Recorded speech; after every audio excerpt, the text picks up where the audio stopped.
Bonjour à tous, j'espère que vous allez bien et que vous avez passé une bonne journée. Aujourd'hui, c'est pour vous le premier jour du déconfinement. J'espère que ça a été, même si j'ai l'impression que pour beaucoup de monde, ça change la donne sans vraiment changer la donne. Bref, j'espère que ça se passe bien pour vous et justement, moi je trouve que ce que j'avais envie d'aborder aujourd'hui est complètement d'actualité sur cette notion du couple un petit peu en perte de repères. Voilà, c'est un petit peu ça l'idée, c'est ce qu'on va aborder aujourd'hui. Donc je l'ai appelé quand on ne partage plus rien, quand on a ce sentiment d'un éloignement, quand on a le sentiment d'une distance, d'un fossé qui se creuse entre nous. Et je trouve qu'il est propice avec cette période du confinement que nous avons connue, parce que pendant cette période du confinement, il y a beaucoup de couples qui ont été là-dedans, de se rendre compte que même en vivant H24 l'un sur l'autre, eh bien il n'y a plus de... euh, il n'y a plus de partage. Qu'est-ce qui nous unit? Pourquoi est-ce qu'on est encore là? Pourquoi je reste? Qu'est-ce qui m'attache? Voilà, c'est toutes ces questions-là un peu que j'ai envie d'aborder aujourd'hui et que voilà, je trouve que c'est propice dans cette période de confinement. Et c'est vrai que j'entends beaucoup de personnes. Alors moi, je travaille beaucoup avec des femmes, hein, mais je pense que c'est vraiment un peu universel, c'est partagé avec tous. Vous avez déjà entendu, c'est on se croise, on est des colocataires, on est surtout des parents maintenant. Vous voyez, cette idée que le couple parental est prédominant et que c'est ça qui fait le lien en fait. C'est le couple parental qui fait le lien parce que le couple, il est plus vraiment là. Il y a aussi beaucoup cette idée d'avant. Avant, c'était comme si. Avant, on faisait ci. Avant, on était comme ça. Donc l'idée de faire quelque chose. Avant, on faisait ce qu'on ne fait plus. Et avant, on était. Alors après, vous mettez ce que vous voulez derrière, mais avant on était, aujourd'hui on ne l'est plus. Cette notion d'avoir perdu quelque chose. Et souvent, j'entends ça dans la bouche de femmes qui se disent encore amoureuses, ou en tout cas attachées. Il y a encore de l'affection. C'est des femmes qui y croient encore, qui ne sont pas forcément dans cette idée de séparation, dans cette idée de tout remettre en question. C'est des femmes qui se résignent en fait, qui se résignent et qui avancent quand même, euh, qui mettent de côté, qui banalisent. Ok, c'est plus comme avant. Ok, on le partage plus, mais vous savez, c'est ce que je l'ai déjà souvent dit, c'est le fameux je suis pas malheureuse non plus, il y a pire que nous, vous voyez, qui fait qu'on tient, qui fait qu'on continue, qu'on avance. Et puis, euh, j'attire votre attention parce que effectivement, il y a quand même un risque. Moi, j'ai vu aussi d'autres femmes qui se sont résignées pendant des années, qui ont pris sur elles pendant des années, à essayer pendant des années, et qui à un moment s'épuisent. Parce qu'à un moment, tu vas t'épuiser.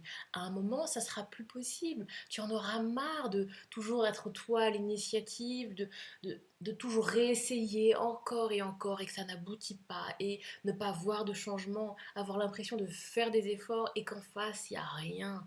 Soit il n'y a rien, il est peu réceptif, soit tu as l'impression qu'il est réceptif mais c'est pas vraiment authentique en fait. Il le fait parce qu'il te fait plaisir, parce qu'il voit que tu fais un effort mais lui il n'a pas vraiment envie. Et ça, avec le temps, avec les années, ça épuise, ça fragilise et ça peut mener à la séparation.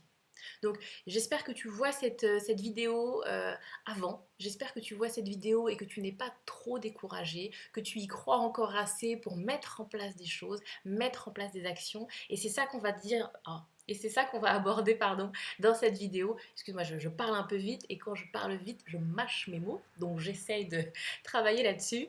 Bref, c'est ce que tu vas voir dans cette vidéo. Je vais te donner des clés, je vais te donner des pistes pour essayer de casser cette dynamique et de ne pas continuer à s'enfermer dans cette spirale un peu négative où ça me plaît pas mais je fais trop rien et puis j'attends que ça passe et puis au bout d'un moment ça va juste t'épuiser et tu te sentiras complètement découragé. Alors, dans le concret, comment ça se passe? Dans le concret, ça ressemble à quoi? Ça, c'est ce que je vais commencer par voir avec toi. Parce que souvent, cette distance, ce fossé, c'est insidieux en fait. C'est quelque chose qui va venir comme ça progressivement avec le temps et il y a une partie naturelle. J'en parle dans une de mes vidéos, d'ailleurs si ça t'intéresse, c'est sur mon site internet. C'est une des vidéos où je détaille les phases du couple. Alors bien sûr, je le fais beaucoup plus en détail que là, hein. C'est une vidéo où je prends un peu mon temps pour détailler les différentes étapes que le couple connaît. Et là, il y en a une, c'est ce qu'on appelle cette étape du repli sur soi. C'est l'étape où effectivement on se recentre, ce qui est une étape normale. Et donc dans la vidéo, si ça t'intéresse, je donne un peu des pistes pour pas que ça bascule dans quelque chose de compliqué que tu connais peut-être. Effectivement, c'est normal. À un moment, chacun fait un peu ses activités, chacun se recentre un peu sur lui-même. C'est complètement normal. Mais effectivement, ça peut basculer. Ça peut aller plus loin et s'agrandir si tu n'y prêtes pas attention, si tu te laisses un peu porter et que tu fais pas attention. Alors oui, ça peut basculer. Et du coup, un autre point qui peut être sensible, c'est si ton couple est déjà fragilisé. C'est-à-dire si ton couple a déjà connu des crises, si vous avez déjà connu des moments de doute, des moments d'incertitude, des moments difficiles, si vous êtes passé, alors je donne des exemples, mais par exemple une infidélité, ou si vous avez connu des moments de remise en question, vous aviez plus beaucoup de sens, pourquoi vous étiez là, voilà. Des moments un peu difficiles, voilà. Un couple déjà un peu fragilisé, qui est toujours là, qui s'est maintenu, hein, mais qui a connu des fragilités, qui fait que alors quand va venir cette période naturelle du fossé, de la distance, eh bien ça va être plus compliqué pour vous. Ça va être plus difficile. Et dans le concret, c'est ça qui se passe. C'est cette distance qui va s'installer progressivement. Et souvent, tu as l'impression que tu es toute seule, tu as l'impression que l'autre en face, il ne te comprend pas, tu as l'impression d'avoir essayé, d'avoir mis en place des choses, de t'être motivé, d'avoir essayé d'avancer, d'avoir déjà essayé de bouger toi cette dynamique, mais tu as l'impression que ça va que dans un seul sens et qu'il n'y a pas grand-chose qui vient en réponse à ce que toi t'essayes, à ce que toi tu proposes. Alors, ma première proposition, ce que j'ai envie de te proposer, la première étape, ça va être l'observation. Vraiment, je t'invite à observer. Je l'ai déjà dit à plusieurs reprises, mais ton cerveau n'est pas toujours ton meilleur ami. Et souvent, si tu es dans une phase un peu comme ça négative, alors c'est ce que tu vas voir et ton cerveau va mettre le focus sur ces choses négatives. Donc ma première étape, c'est que je t'invite, tu prends un papier, tu prends un crayon ou tu fais un audio si tu aimes bien plutôt le parler. Bref, tu prends le format que tu veux, mais tu prends un temps et tu réponds à cette question. Qu'est-ce que vous partagez? Qu'est-ce que vous partagez déjà? Plutôt que de me dire on partage plus rien, c'est fini, j'y crois plus, ok. Qu'est-ce que vous partagez? Je suis certaine qu'il y a quand même des choses que vous partagez. Qu'est-ce que sont? Que sont-elles? Qu'est-ce que vous partagez? Parce que peut-être que la première étape, ça va être de renforcer ce que vous partagez déjà. Avant effectivement d'être dans l'idée de il faut plus, qu'est-ce que je peux rajouter? Ok, ça peut être intéressant de faire un premier travail. Qu'est-ce que j'ai déjà et comment je peux l'étoffer? Comment je peux l'élargir? Je peux le grossir pour que ça me contente davantage. Après, bien évidemment, je ne vous dis pas qu'il ne faut pas de changement et qu'il faut que se contenter de ce qu'on a déjà. C'est pas ce que je dis. Mais tu verras que c'est pas du tout la même approche. Si tu vas vers le changement en étant un peu désespéré, en étant dépité, on partage plus rien, j'en ai marre, nous c'est foutu, ça m'agace, on est à la dernière limite, juste avant qu'on bascule, parce qu'il n'y a vraiment rien de rien. Et si tu y vas dans la dynamique de changement en disant ok, j'ai fait le point, voilà ce qu'on a déjà travaillé, voilà ce que j'ai déjà créé pour mon couple, voilà ce qu'on partage déjà, ce qui nous unit déjà. Et eh bien, en voyant ce que j'ai, je peux voir ce qui me manque précisément, je peux voir ce que je veux étoffer avec précision. Là encore, c'est pas la même chose que d'avoir comme ça un sentiment un peu fouillis négatif et d'avoir fait un travail pour être plus précise. Voilà ce que j'ai et qui ne me satisfait pas, ou voilà ce que j'ai et je veux plus. Et là, tu vas vers le changement avec un autre état d'esprit. Et à mon sens, ce sera plus pertinent et ce sera plus facile d'être entendu par l'autre.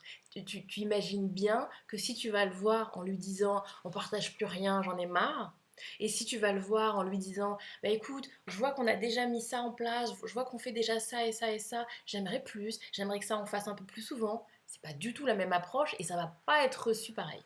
Donc ça c'est ma première étape.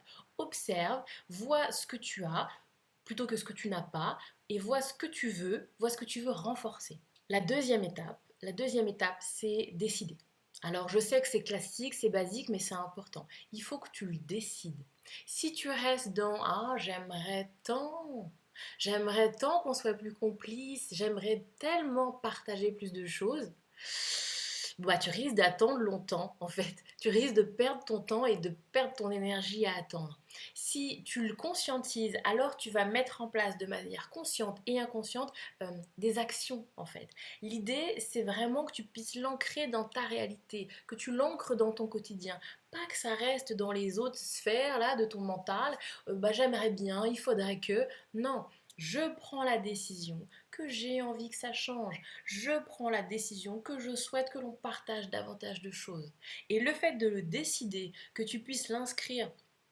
Pareil, je t'invite à l'écrire, je t'invite vraiment à l'ancrer dans la réalité, pas juste dans ton esprit. Soit de le verbaliser, si tu le verbalises à ton conjoint, alors tu l'ancres dans le concret. C'est plus juste toi et tes pensées. Quelqu'un d'autre l'a entendu, ça devient un peu officiel. Et pareil, le fait de l'écrire, alors ça prend une autre dimension. C'est plus juste toi, tes pensées, t'aimerais bien que... Non, ok, bah je veux que ça change et je lui ai dit. Et là, c'est pas la même chose. Même si je sais que le dire n'est pas évident. Mais je t'en reparle tout à l'heure. Dernière étape, persévérer. Oui, encore une fois, c'est un classique, c'est un basique, mais il faut persévérer. C'est évident, cette histoire de on partage plus rien, j'ai l'impression qu'on s'est perdu, il y a de la distance, il y a un fossé, c'est pas un truc qui est venu en une nuit, tu t'en doutes. Donc forcément, ça va pas partir en une nuit, tu t'en doutes aussi. C'est évident que c'est des fonctionnements, c'est des habitudes qui s'installent dans le temps, ça se perd pas comme ça. Et souvent, on a un déclic. Bien souvent, c'est ça qui est compliqué, c'est que parfois on a un déclic où du coup ça devient une évidence. Ah mais oui. Peut-être qu'en regardant cette vidéo, ça va te faire ce déclic. Ah mais oui, ok. Et du coup, tu as envie de le mettre en place tout de suite. Ah oui, mais t'es pas toute seule dans la boucle. Donc si toi, tu as envie de le mettre en place tout de suite, ok, mais l'autre en face. L'autre en face, c'est pas forcément que lui, il aura le déclic en même temps que toi. Donc, il y a cette idée de persévérance. Tu mets en place les choses et tu prends le temps. C'est normal que ça prenne du temps, c'est normal, c'est des changements. C'est pas la même chose de j'ai l'idée dans ma tête, j'ai un déclic, ça me semble évident et je le mets dans mon quotidien, je le mets dans mon concret. Effectivement, c'est pas aussi fluide et c'est bien normal. Il y a parfois aussi cette phase d'aller-retour qui peut être décourageante, c'est normal également, c'est des étapes, c'est ce qu'on appelle le changement en fait. C'est juste le fait de changer. C'est pas spontané, c'est normal, ces petits allers-retours. Et c'est vrai que c'est pour ça aussi que je t'invite à ne pas laisser les choses s'enliser. Ne laisse pas les trucs stagner. Parce que c'est sûr que si ça fait des semaines, non, des mois, quoique, des mois, des années que tu as essayé, que tu as tenté, alors tu vas être complètement découragé. Alors tu n'auras pas l'énergie pour pouvoir réessayer autre chose, pour te réinvestir dans autre chose. Parce que c'est quelque chose qui te semblera immobile. Et souvent j'entends ah mais nous c'est trop tard, nous ce serait trop compliqué, nous c'est différent donc nous c'est pas possible. Mais ça c'est aussi cet état d'esprit parce que ça fait longtemps que c'est là, parce que c'est devenu ton quotidien, c'est devenu ton habitude, et que tu as l'impression que du coup vous allez pouvoir connaître que ça. Mais ça, c'est parce que ça s'est enlisé. Donc je t'invite, si tu vois cette vidéo et que tu n'en es pas là, à prendre le taureau par les cornes et à mettre en place des actions dans ton couple. Et si tu es dans cette phase de sensation d'enlisement, alors je t'invite à être attentive, à être au fait que ça ne va pas forcément se changer tout de suite, mais savoure chaque victoire. Bien souvent, on ne prend pas le temps de ces petites choses, de ces petites victoires, de ces petits changements, ces tout petits trucs qui sont là dans le quotidien, qu'on banalise. Ah, mais c'est pas ça que je veux, moi je veux le point final. Oui, oui, mais chaque petit pas que tu fais vers ce point, vers cette destination, il est à savourer chaque petit pas. Il est à te féliciter, à t'encourager. Ça va te donner l'énergie à continuer et ça va te donner l'énergie quand il y a des jours où il n'y aura pas de petits pas, où il y aura des jours où tu auras l'impression que vous reculez. Alors, si chaque victoire est savourée, c'est pas la même énergie que tu vas mettre dedans. Donc voilà pour ma vidéo sur cette notion de on partage plus rien, il y a une distance, il y a un fossé. J'espère que ça vous a plu, j'espère que ça vous aura été utile et j'ai envie de vous parler de quelque chose. Si vous avez envie de repartir à la reconquête, à la reconquête de votre complicité, à la reconquête de l'harmonie, vous voyez, vous avez envie de vous retrouver un peu vous et votre conjoint, eh bien sachez que je vais prochainement sortir mon premier programme et il est sur cette thématique-là. C'est un programme sur 4 semaines. C'est un programme que j'ai vraiment envie de vous accompagner là-dedans. J'ai envie de vous accompagner dans cette reconquête. Parce que oui, je crois que c'est possible. Je crois que si vous en avez envie, il y a des choses qui peuvent se mettre en place pour que vous puissiez avancer. Et c'est vraiment ça le cœur de mon programme, pardon, ça va être comment est-ce que je fais concrètement, parce que on l'a dit et c'est pour ça que je voulais revenir dessus sur le fait d'en parler à son conjoint qui est important parce qu'en parler à son conjoint ça ancre les choses dans la réalité. Ah oui mais Lucie elle est gentille mais c'est pas facile d'en parler à son conjoint. Oui, je sais bien. Et c'est ces choses-là que je vais aborder dans le programme. Comment est-ce qu'on en parle à son conjoint? Mais dans le concret. Vous voyez, je vais vraiment vous aider un peu pas à pas à amorcer cette dynamique, à amorcer ce changement.